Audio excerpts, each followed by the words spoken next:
समताशाही न्यूजमध्ये आपल्या सर्वांचं स्वागत आहे। वाशिम येथे योग गुरु दीपाताई वानखेडे यांचा वाढदिवस विविध सामाजिक उपक्रमाने साजरा। वाशिम समताशाही वाशिम येथील विविध सामाजिक कार्यात अग्रेसर असणाऱ्या योग गुरु दीपाताई वानखेडे यांचा वाढदिवस वाशिम शहरातील आदर्श अंगणवाडी महात्मा फुले शाळा क्रमांक 81 येथे विविध कार्यक्रम आयोजित करून साजरा करण्यात आला।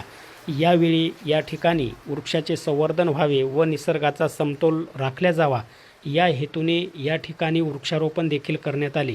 त्याचबरोबर विद्यार्थ्यांना शालेय साहित्य व विद्यार्थ्यांना खाऊचे वाटप देखील यावेळी करण्यात आले। या ठिकाणी अंगणवाडी सेविका नंदाताई गोटे, वृक्षाली टेकाळे, अनिता कल्ले, वर्षा आळणे, सुरेखा गायकवाड, नीता चहारे यांच्यासह विद्यार्थी पालकवर्ग मोठ्या संख्येने उपस्थित होते। वाशिमवरून समताशाही न्यूजसाठी प्रवीण पट्टे बहादूर।